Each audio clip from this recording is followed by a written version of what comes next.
porque salta de un versículo a otro tocando un tema, tocando otro tema, y a veces parece como que pierde el hilo, pero luego lo retoma. Es una carta muy interesante, es una carta muy bonita. Hay varias personas en el Nuevo Testamento que tienen el nombre de Jacobo o Santiago. El Señor Jesucristo tenía un hermano que se llamaba Santiago. Estaban Santiago los hijos de Zebedeo, estaban Santiago los hijos de Alfeo. Hay varias personas que reciben este nombre. Y en el capítulo 4, él toca un tema que a mí particularmente me ha llamado muchísimo la atención. Y ahora les voy a decir por qué, cuando terminemos de leer la porción.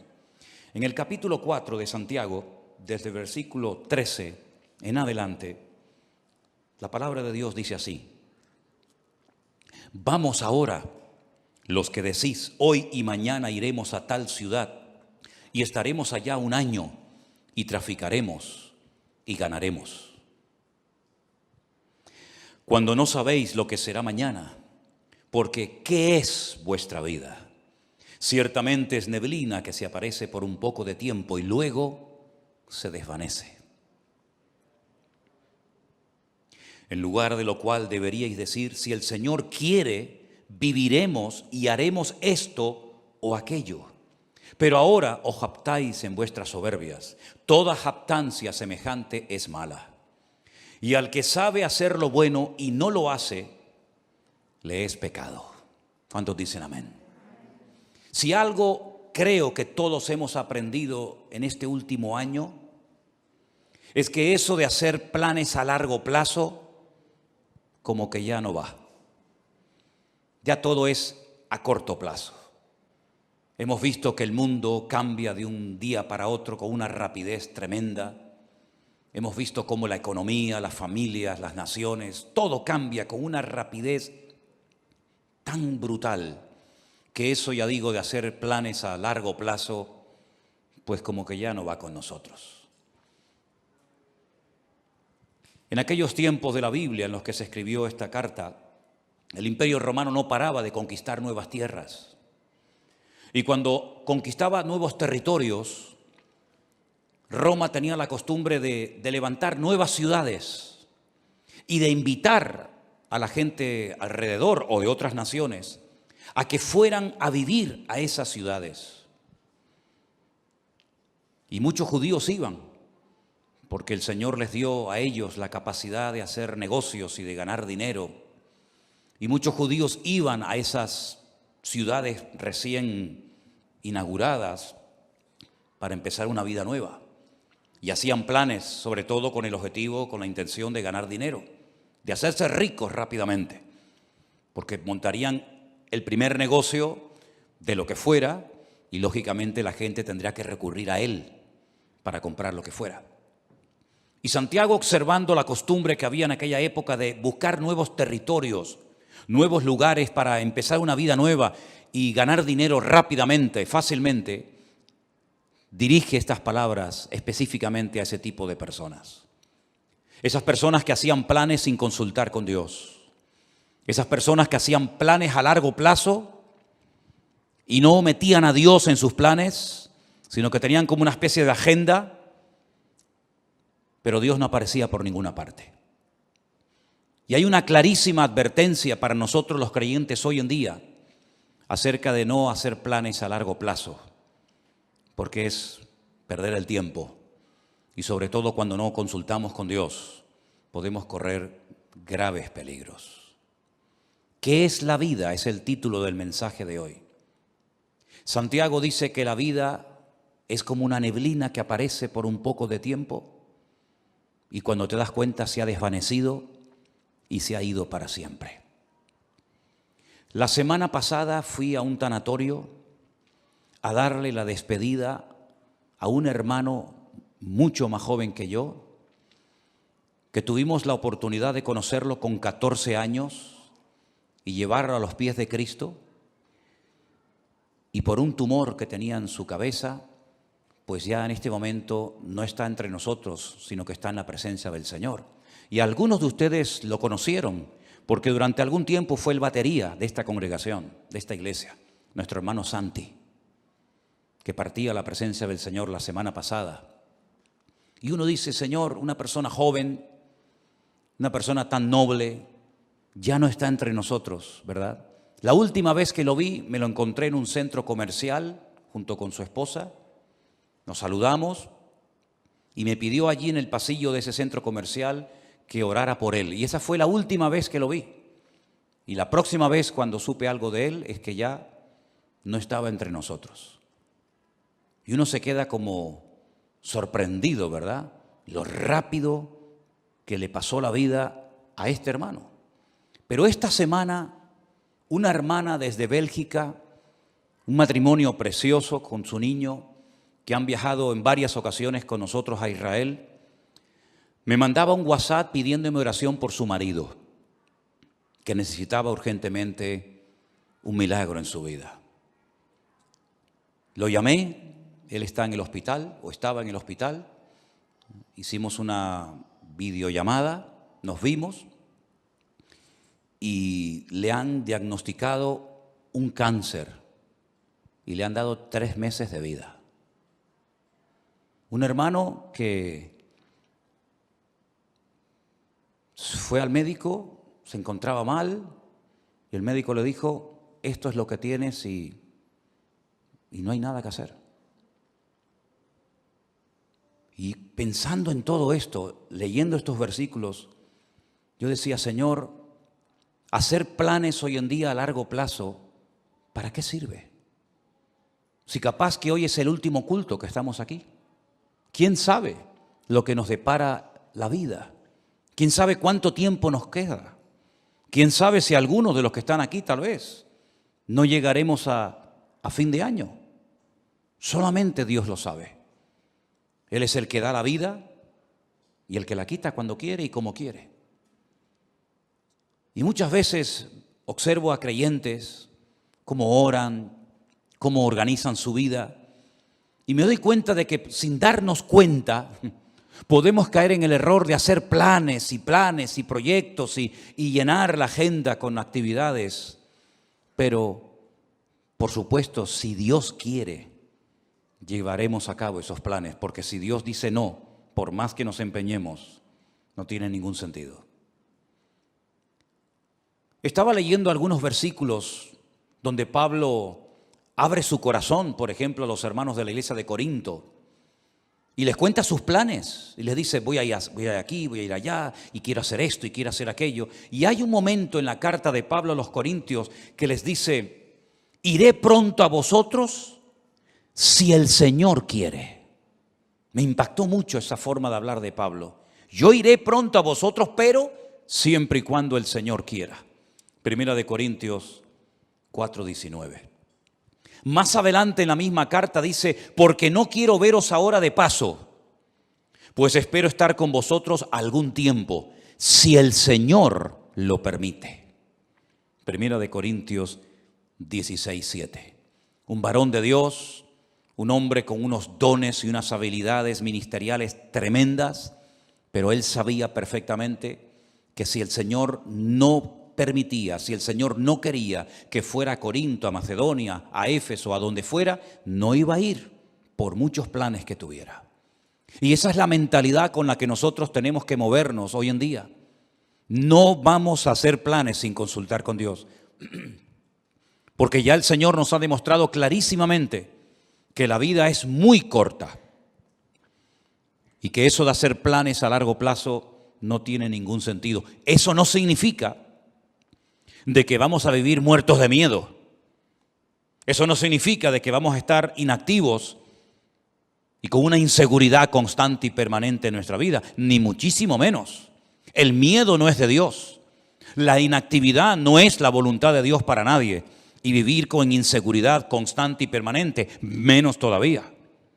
Una cosa es que sepamos que el tiempo está en las manos del Señor y otra cosa es que vivamos con miedo, inseguros, de brazos cruzados.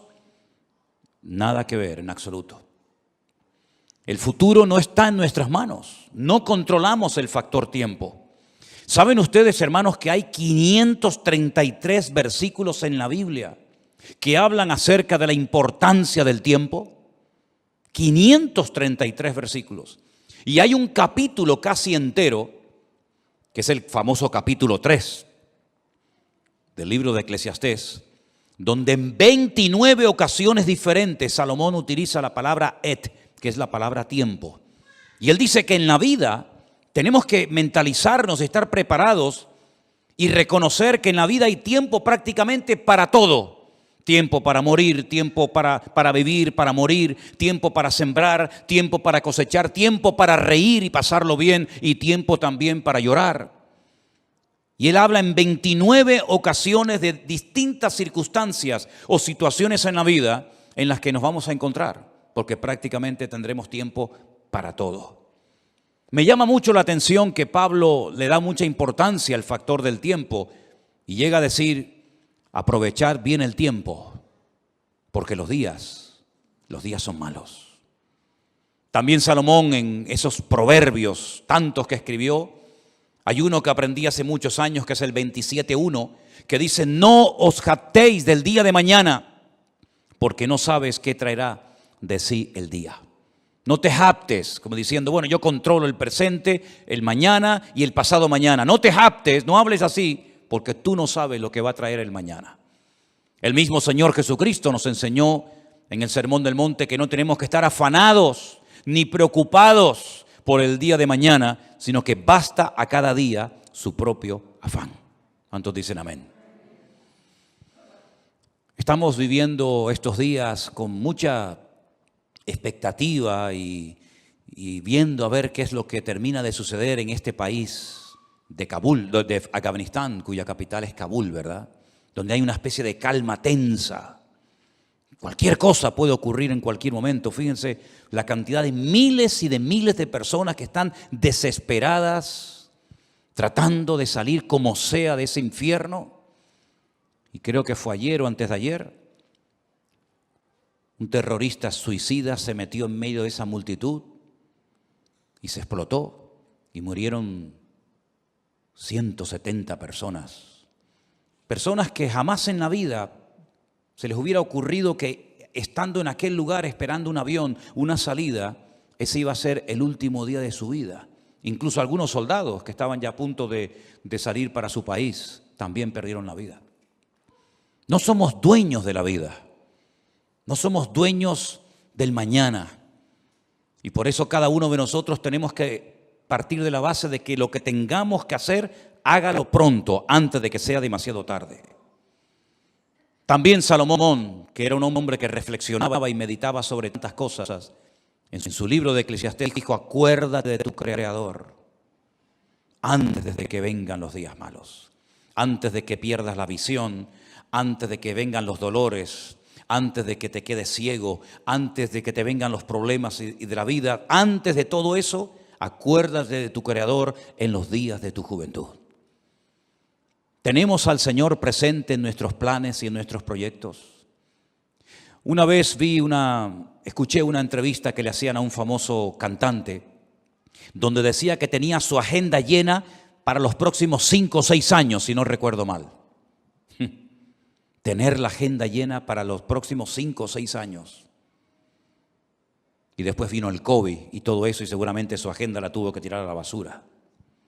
Yo no sé si tú llevas una agenda y unos planes y unos proyectos y unos sueños, pero como no metas al Señor en esos sueños, planes y proyectos, ¿quién te asegura a ti de que vas a poder cumplir con todos tus sueños y con todos tus objetivos?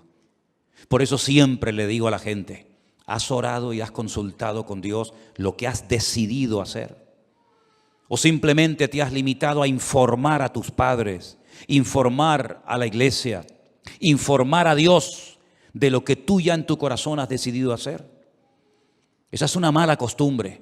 Por eso Santiago dice que el que sabe hacer lo bueno y no lo hace, está pecando.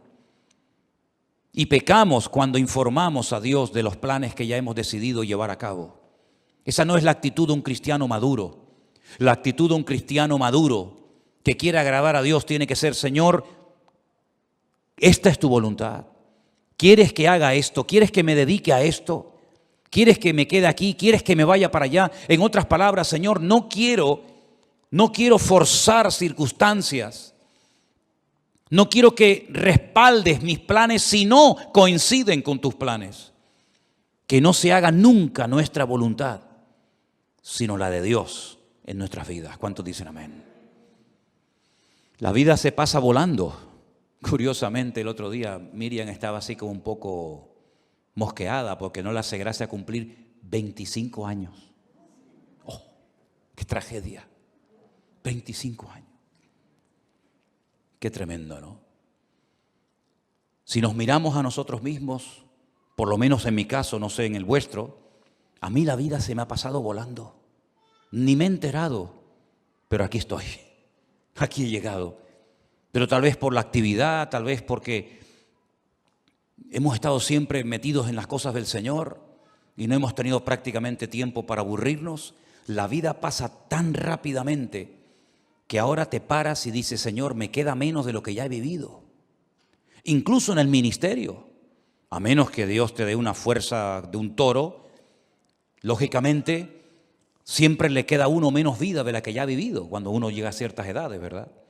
Por eso qué importante ahora más que nunca, y sobre todo los jóvenes, los que todavía teóricamente tenéis muchos años por delante, que se acostumbren a consultar con el Señor todos los pasos que queréis dar.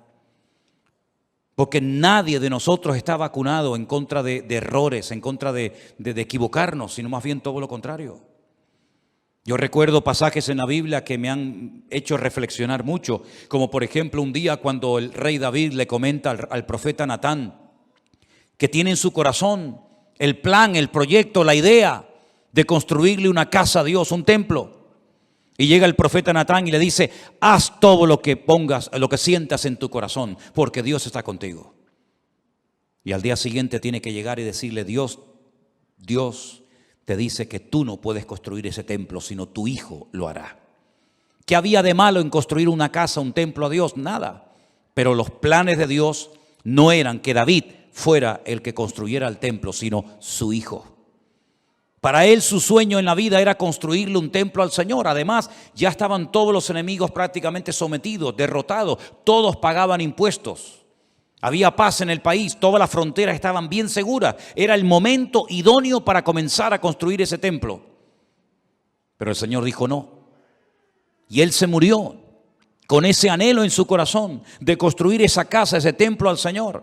Pero le preparó todo para que su hijo Salomón lo hiciera. Así son las cosas del Señor. Unos siembran, otros cosechan, unos preparan todos los materiales para la construcción del templo, otros lo construyen.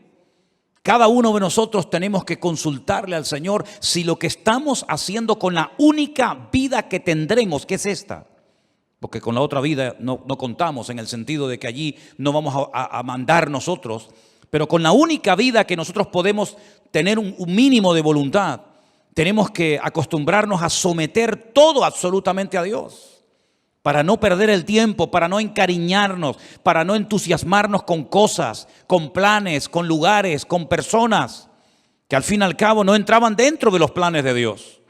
¿Qué sentido tiene invertir mi vida, mi tiempo, mi energía, mis dones, mi juventud en algo para lo cual yo no nací, en algo que Dios no dispuso para mi vida? ¿Qué sentido tiene? Ninguno. Haber perdido mi tiempo, haber perdido mi vida en cosas que no eran de la voluntad de Dios. Sí, habrá ganado mucho dinero, pero dice la Biblia que un hombre, y si ustedes han prestado atención a la lectura esta tarde, fue muy interesante la parábola que el Señor contó. Un hombre que fue prosperado en sus negocios, un hombre que decidió ampliar sus graneros, porque había producido tanto su herencia, había producido tanto su negocio, que dijo, bueno, voy a derrumbarlo todo y voy a construir graneros más grandes. Los derribaré, edificaré mayores, guardaré mis frutos, guardaré todos mis tesoros, todo mi patrimonio. Y cometió una gravísima equivocación. Le habló a su alma, le habló a sí mismo y dijo, alma, muchos bienes tienes guardados para muchos años, repósate, come, bebe y regocíjate. Y el Señor le dice, necio, estás hablando y comportándote como un necio. Tendrás dinero, tendrás mucho patrimonio, tendrás muchas cosas, pero eres un necio. Porque la forma como hablas delata tu inmadurez. La forma como hablas no es de un hombre sabio. ¿Cómo le vas a decir a tu alma que todo lo que has acumulado es para que ahora reposes, comas, bebes y disfrutas de la vida? Si esta noche vienen a buscarte, a pedirte tu alma, ¿qué harás con todas tus riquezas? No te van a servir absolutamente de nada. Absolutamente de nada. Dice, así es el que hace para sí tesoro, pero no es rico para con Dios. ¿Estás atesorando en Dios o estás atesorando para este mundo pasajero y efímero, que es como neblina que pasa rápidamente? Cuando uno observa a las personas del Antiguo Testamento, sobre todo al principio en el libro del Génesis, la cantidad de años que vivían, llegando a edades tremendas, como por ejemplo la del famoso Matusalén, que parece que no se moría nunca, ¿verdad? 100, 200, 300, 400, una barbaridad de años, pero al final, por muchos años que vivieron, todos y cada uno de ellos murieron y partieron a la presencia de Dios. Y por muchos años que podamos vivir en este mundo, tarde o temprano tendremos que reconocer que en este mundo estábamos de paso. Tuvimos el privilegio de haber conocido a Cristo y de haber aceptado a Cristo como nuestro Señor y Salvador personal, de haber entendido el Evangelio. Pero no solamente eso es importante, sino una vez que yo me he convertido, lo cual no es fruto de la casualidad, sino del plan de Dios para mi vida, como aquel sabio hombre, tenemos que decirle al Señor, y ahora que soy salvo, ahora que he entendido el Evangelio, cuando hay millones y millones de personas en el mundo que no saben ni quién eres, jamás en la vida han tenido una Biblia en la mano, y yo dentro de toda esa multitud enorme de personas te he conocido, he entendido la palabra, tengo la Biblia conmigo cada día, ahora ¿qué quieres que yo haga? Porque sería absurdo y necio por nuestra parte pensar que me he convertido para nada. Simplemente para no irme al infierno, simplemente para ir a la presencia del Señor. Y el tiempo desde que me convertí hasta que vaya a la presencia del Señor, ¿qué hago? Puede ser que en algunos casos algunos tienen que seguir haciendo y dedicándose a lo que hicieron antes de convertirse, no digo que no.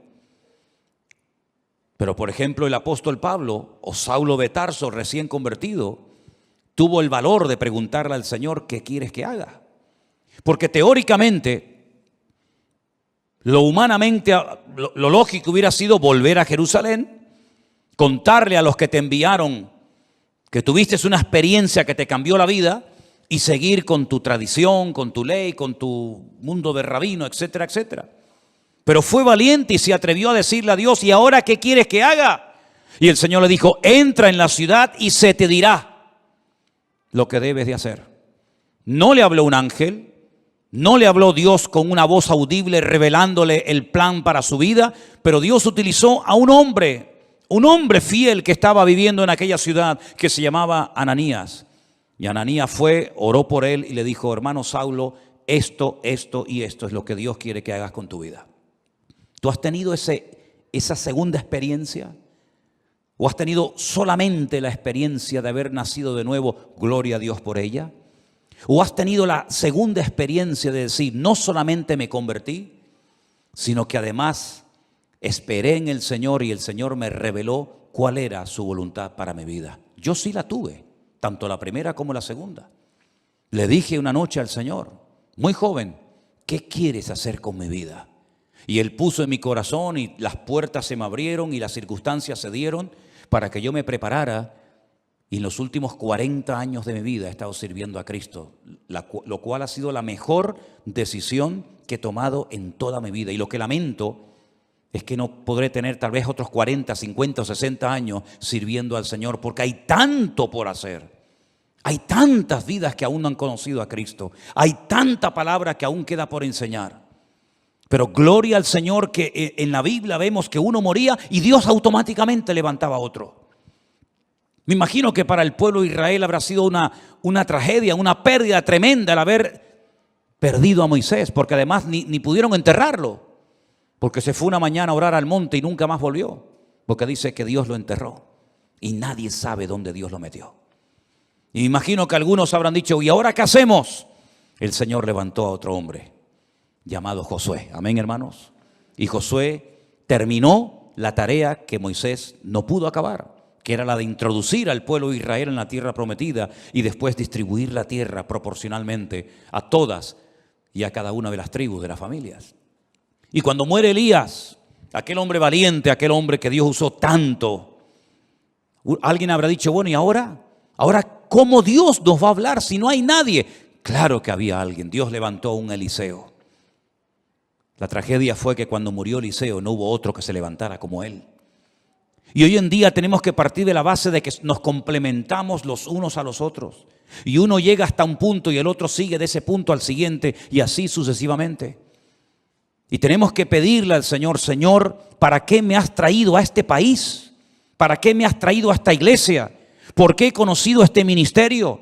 ¿Por qué te he conocido a ti? El otro día paseando por la calle, oía a algunas personas hablar y conversaciones y yo decía, Señor, no sé cómo hoy en día hay gente que es capaz de vivir sin Dios. Vidas huecas, vidas vacías, no tienen tema de conversación, siempre hablan de lo mismo. Pones la televisión y llega un momento que dices, Dios mío, me siento como un bicho raro. Todo lo que oigo es como en otra frecuencia completamente diferente a la que nos tenemos que mover los creyentes. Vemos una necesidad tremenda en Afganistán. Bueno, yo no hablo el idioma de ellos ni mucho menos, pero hasta te entran las ganas de decir, Dios mío, me gustaría ir para allá para poder evangelizarles y poder hablarles de Cristo, ¿no? Y como en Afganistán hay 20.000 lugares en el mundo donde hay tanta necesidad de tanta gente que no conoce al Señor. Y después por otra parte te encuentras a un montón de creyentes aburridos, que no le encuentran sentido a su vida.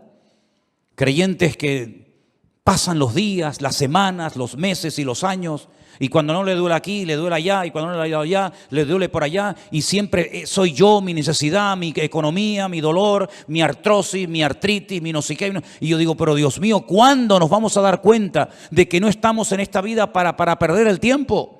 Sino que estamos en esta vida para cumplir con el propósito por el cual tú permitiste que yo naciera y volviera a nacer de nuevo al conocerte a ti. ¿Qué es la vida? Neblina, lo dice bien claramente la palabra de Dios. Es una neblina. Cuando te das cuenta, llegas a los 25, a los 30, a los 40, a los 50, a los 60, a los 70, a los 80 y vamos a parar ahí. Y uno dice, ¿y qué son 80 años? ¿Qué son 90 años? Me acuerdo un día fui a ver a mi abuelo en los últimos días ya de vida que le quedaban. 106 años tenía en ese momento cuando hablé con él y se me queda mirando y me dice, ¿y yo por qué vivo tanto? ¿Por qué vivo tanto? No me muero nunca, me dice. He enterrado a todos mis amigos, he enterrado a montones de gente. Y se cumplió aquello que decía mi padre, el viejo, el abuelo nos va a enterrar a todos, porque todos se morían menos él. Pero al final murió, se le acabó la pila. Y uno dice, madre mía, 106 años. ¿Y qué son 106 años? No es nada, es neblina que pasó. Duró un poco más la neblina ese día, pero al final la neblina terminó también disolviéndose. Hay un versículo en la Biblia, en el libro de Eclesiastés, vengan conmigo por favor al capítulo 3, muy interesante, donde Salomón, reflexionando acerca de lo que es la vida, las distintas circunstancias, momentos y experiencias que vamos a tener, él dice lo siguiente: ¿qué provecho tiene el que trabaja de aquello en que se afana? Eclesiastés 3:9. ¿Qué provecho tiene? ¿Cuál es el objetivo? ¿Cuál es la finalidad de aquello en lo que me afano? Dice Salomón: yo he visto el trabajo que Dios ha dado a los hijos de los hombres para que se ocupen de él. Todo lo hizo hermoso en su tiempo y ha puesto eternidad en el corazón de ellos, sin que alcance el hombre a entender la obra que ha hecho Dios desde el principio hasta el fin. Yo he conocido que no hay para ellos cosa mejor que alegrarse y hacer bien en su vida. Y también que es don de Dios que todo hombre coma y bebe y goce el bien de toda su labor. He entendido que todo lo que Dios hace será perpetuo. Sobre aquello no se añadirá ni de ello se disminuirá, y lo hace Dios para que delante de él teman los hombres. Aquello que fue, ya es. Y lo que ha de ser, fue ya. Y Dios restaura lo que pasó. Es como un círculo, ¿verdad? Unos van, unos vienen, unos mueren, unos nacen. Pero las lecciones que el Señor ha grabado a fuego en nuestros corazones en este último año, creo que no tenemos que olvidarlas nunca en la vida. Dios nos está dando oportunidades hoy en día más que nunca para que podamos hacer lo más importante que podemos hacer, que es servir a Dios, servir a su obra y dar la vida en rescate por muchos. ¿Cuántos dicen amén?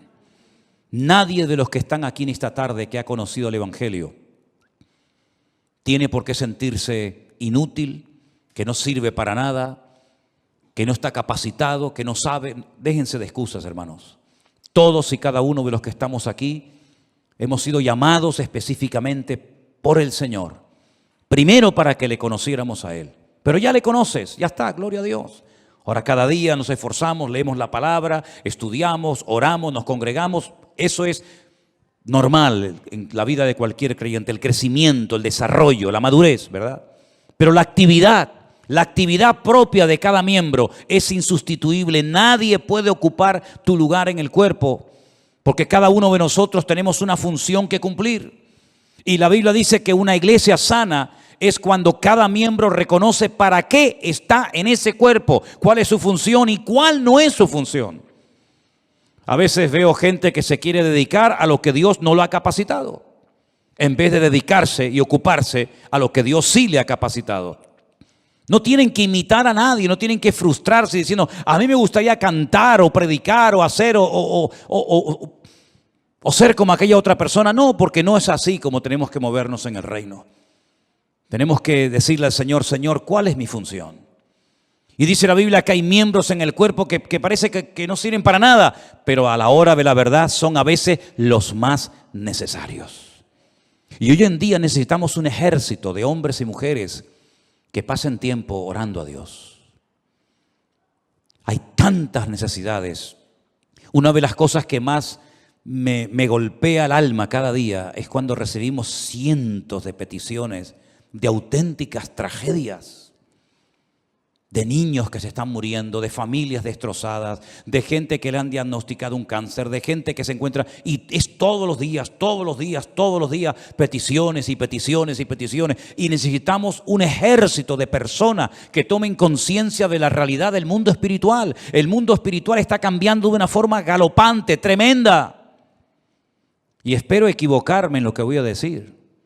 El tiempo lo dirá.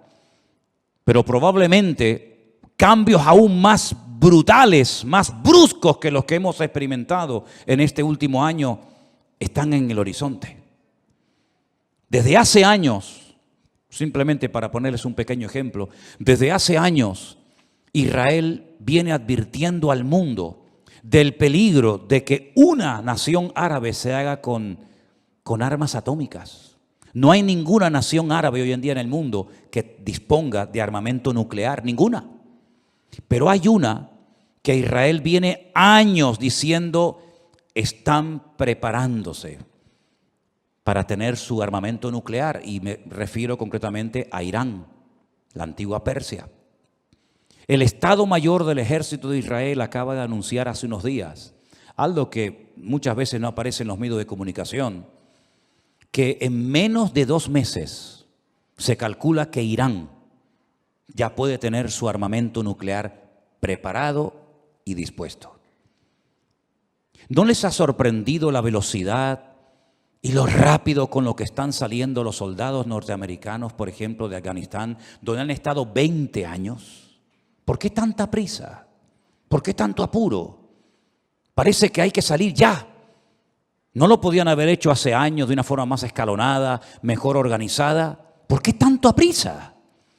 Porque Estados Unidos no puede permitirse el lujo de tener a 400,000 soldados en un país haciendo prácticamente nada, sabiendo lo que se viene encima.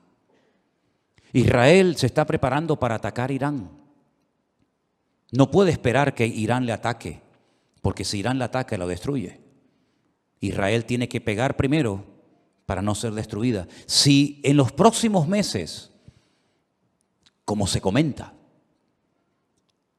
Israel decide atacar Irán porque sabe que le queda poco tiempo, menos de 2 meses, para decir vamos a por ellos, el mundo va a cambiar completamente.